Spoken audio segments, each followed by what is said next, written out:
Hi everybody, it's Mr. Boll here, and this is our new topic. So this is our Year 6 geography topic, and we are moving on. We finished the Mayan civilization in history, and we're moving on to looking at an area, a region in Europe in more detail. Well, we're going to be using some of the geography skills that we've picked up during our time at Borden Junior School, and we're looking at the Alpine region. Okay, excuse me. So we're going to be using some of the map skills that we've done in the past. We're also going to be touching on things like tectonic plates and how they help to form regions in the Earth. And so we're going to start our Year 6 study of the Alpine region with week 1, looking at features of the Alpine region and asking the question, where are the Alps? Now, it's possible you've been there and so you know full well where they are, but we're going to just do it a little bit more in detail and work it out today. So the first task I'm going to give you is I'm going to show you a series of photographs. They've all been taken in the Alpine region, and I want you to look very closely. Use your observation skills like you do in history, and I want you to be noticing as many details as you can. And then I want you to be thinking about how would this same thing be different in Britain. Okay, so this, for example, is let's have a little practice together. This, for example, is a street in an alpine town. Okay, now you notice a few things. I'm sure you can. So I'm going to put a couple of arrows in to help you with noticing things. Okay, so here's one. Okay, now what do you think this is? And you can call out your answer. So this is the symbol that they use in Europe for a chemist's. Okay, so that would be different in Britain, wouldn't it? Because we would have a different sign. It would probably just say it's a chemist. Here's something you might notice. So this is the language. It's actually Italian. It's on the side of this building. So that gives you a little clue about where some of the Alps are. And of course, but they're not all in Italy. It's just the Italian language is spoken in some parts of the Alpine region. You'll probably notice as well, here's another arrow. This is a zebra crossing like we would have, but it's actually a bit different. It's got these sort of triangles on it as well. And you can probably see here in the background, these are these flags. Okay, and so these are flags of various countries. And that one, for example, is a Swiss flag for Switzerland. So you can see that in each photograph, there's going to be a few things different. They've got these nice balconies on their houses. We've got these quite steep roofs. We tend to not have our roofs not quite as a steep angle as that. You can see it on this house as well. So why is that? Why do they need such steep roofs? So you're going to be thinking about that. And for each photograph, I want you to write a couple of sentences. The first thing is a quick jot down of what you can see in the photo. And the second thing is, how would that same thing be different in Britain? For example, on this one, you might say, well, our roofs aren't as steep as this, and we don't necessarily, usually the signs will be in English, and we might have some flags up, but we probably wouldn't have the selection that they have here. Yes? So that's the type of thing. So you're going to do a few sentences for each photo. You can just write on a piece of paper, write A, B, C, and all like that, and then write your sentences. Okay, and later, when you finish that task, you're going to photograph it and send it to me. So for the next bit, what I'm going to do is go to each photograph, and I'm just going to leave it on the screen for a few seconds, 5 or 6 seconds. But if I'm going too fast for you, you just pause the video, make your notes, and then carry on. Okay, well done. Here's photograph B.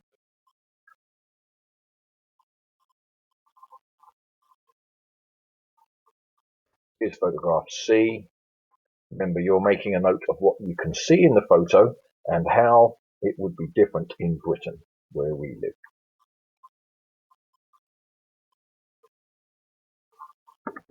Photograph D.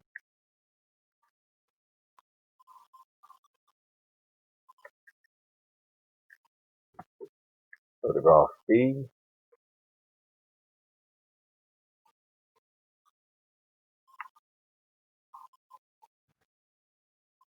Photograph F.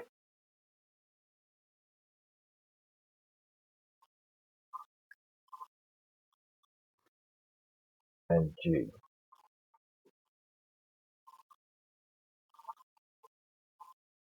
Okay. I think that's the last one. So we're just going to go back to the beginning. We can have a little chat about each one. So A, we've already spoken about. In photograph B, I expect you notice these very, very jagged, steep, sharp edges to the mountains here. And we don't really get that in Britain. We get a little bit on the west coast of Scotland, but it's very unusual. And so you might think, okay, well, the rocks that they have there is probably going to be different. That's one of the things that we're looking at. How did the Alps form? How did they even get here in the first place? We'll be looking at that in the next lesson. So they're very high, obviously, and some of them have snow on the top. But on the other hand, it seems to be a hot summer's day, and this lady here is only wearing a t-shirt. And here's a lovely, seems to be like might be a little stream. Maybe the stream's dried up though, because it's such a hot day. Well, it's been hot for a while. So they have very high mountains with snow, and they have sunny weather at the same time. You wouldn't necessarily get that in Britain. Here's one of their little huts or chalets here. And here are some beautiful wildflowers, lots of them. Okay, so there are some of the features here in picture B. You might have a note of them. If you wanted to add anything in, anything after you've heard this bit, then that's fine. There's C. This looks like all the houses. They've got these very steep roofs, and I bet you've got a good idea why that is. Do you want to call out your good ideas? So I think that you will have noticed that they get lots and lots of snow in the Alpine regions. And if you get loads of snow on a flat roof, it's actually going to start leaking through. It'll probably be really heavy as well, might break your roof. So a steep roof like this is really good in an area like the Alps, because the snow can slide off and it's less likely to damage your house. And you'll notice the roofs stick out quite a lot as well from the edge of the house. So the snow can slide off and it piles up here, but it's not right next to the house. And all the houses have their front door facing away from the mountain. You probably noticed that, because you don't want when the snow piles up behind your house as the wind's blowing in the winter, then you don't want to be stuck in your house. You want to still be able to get out of your front door. Here, these telegraph poles show you. In fact, this isn't a telegraph pole. This is a ski lift. So here are 3 people here going up on their ski lift. And so that's one of the things you might have noticed about this area, is it's very popular for holidays. And people will go there and have a skiing holiday in the winter months, or even in the summer. They might go there when the snow's not quite so much snow, and then just enjoy the scenery. So there's D. You can picture that as a very, very wintry scene. And you might also think that in Britain, these are all pine trees here, and we tend to have more mixed trees. We have oak trees and beech trees and birch trees, the sort of things you might see near to us. Okay, so some of the things about the animals and plants that live in the Alpine region are different, and we're going to be looking at that in the third lesson. So here's this beautiful lake here, which you get is one of the features of the Alpine region. And this, although it looks like a beautiful sunny day, there's actually traces of ice here, isn't there, on the lake? And that's something that you probably wouldn't see very often in Britain. And again, here's a bit of a contrast. Loads and loads of very high mountains. They're obviously really high because they've got lots of snow on them. Okay, but it's the middle of summer, and you've still got snow here lying in little pockets all along the hills. And again, you wouldn't see that in Britain. You probably in Scotland, in the high mountains like Ben Nevis, there might be some snow still there in the summer, but not many other places. And this gives you a close-up of some of these amazing wildflowers. So in the third lesson, we're going to be looking at all the flowers and plants and trees that grow in the Alpine region, and some of the creatures, animals that like to live there. Some of them will be the same as us, because it's not all that far away, but some will be different. This is actually still daytime here, but they need all the street lights on, because when it's snowing this heavily, it gets really, really dark. Okay. Actually, I forgot to show you this one before, didn't I? So that's the first time you've seen that one. That was H. Now,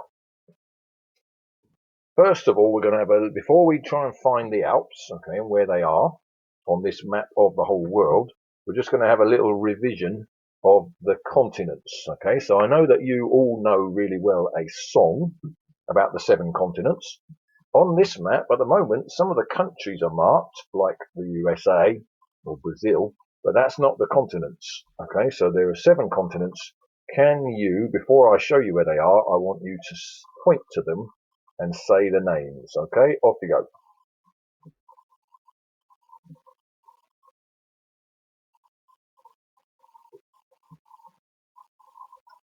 There we go. And probably you might have been doing something from our song that we've all learned to help you, but we know them all in size order. Okay, so here they come. It's Asia first, that's the biggest continent, then Africa, then the next continent is North America, which includes the USA and Canada, but it also includes countries like Mexico, which is here. Then you've got South America, which includes Brazil, which you studied last year when you were looking at the Amazon rainforest area, but it also includes lots of other countries like Argentina, Chile. Okay. Then we've got Antarctica, which is the 5th biggest continent. Then Europe, where we live. I'm sure you've already spotted here's the UK, where we live. And finally, Australia. Now, before you go off to secondary school, we need to know that some people use the term Australasia to call this whole area here, which is all coloured in this sort of yellowy orange colour. And other people call it Oceania. So it doesn't matter which one you use, as long as you're talking about the right place. But these phrases are useful for helping everybody to remember that it's not just the country of Australia, which is here, but also New Zealand as well, and all of these islands here, like Fiji and Papua New Guinea, etc. Okay, so those are the 7 continents. Now I want you to point to where you think the Alpine region is. Okay, now there it is. It's right there.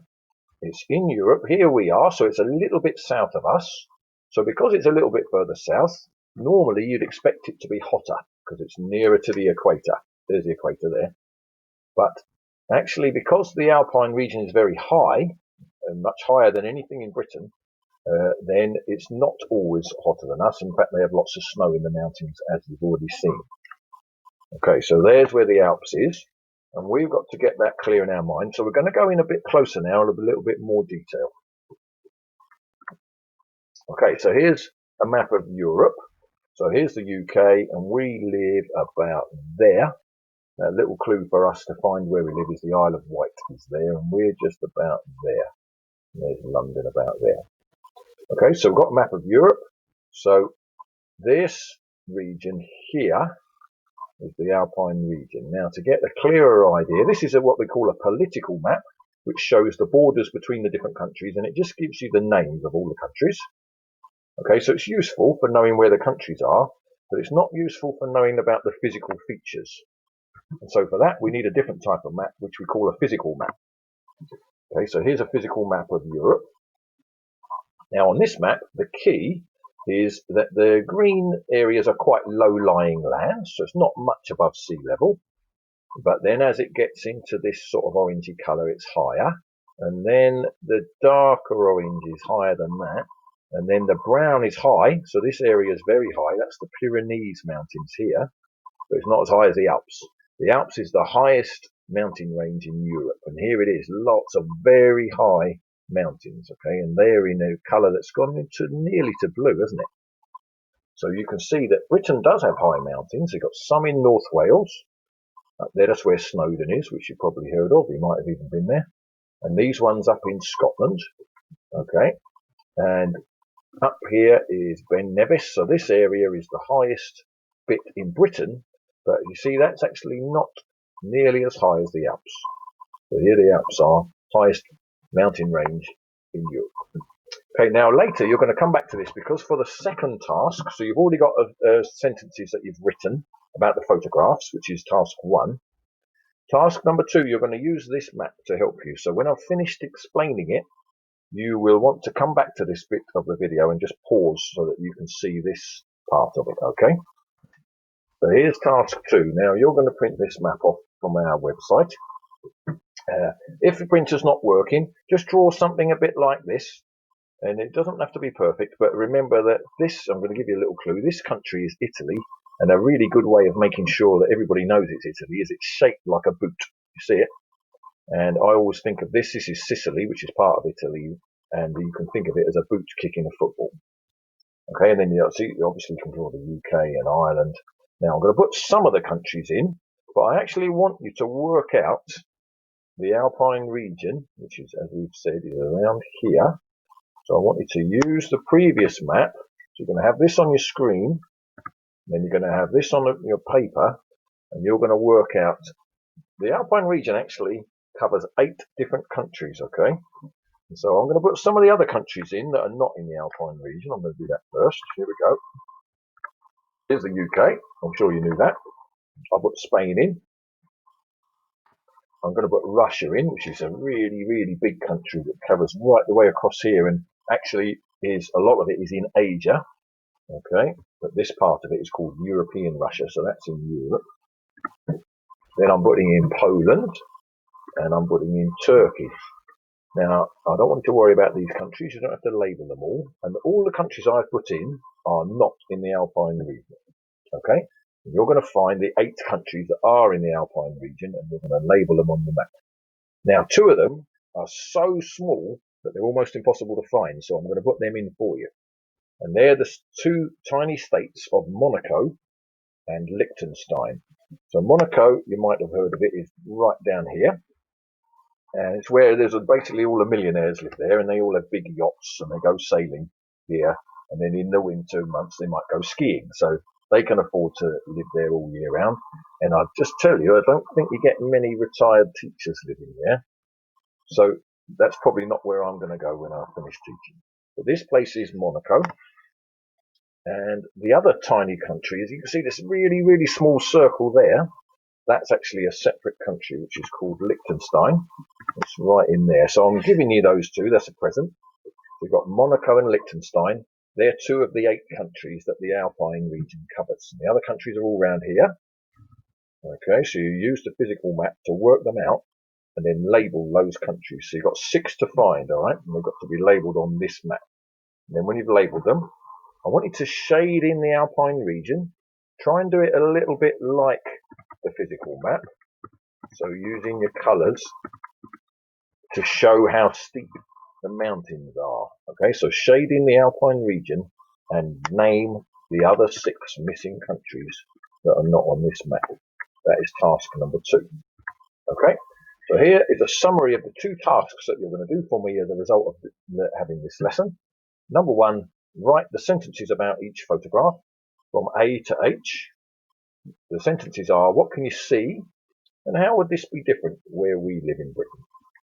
And then the second task, using a printout of the map or a drawing if you can't print it, draw the Alpine region shading the higher ground. Okay, and pause the video to help you do that. Work out and label the 8 countries. Okay, so I've given you 2 of them, Monaco and Liechtenstein. Label the 8 other countries that contain the Alpine region.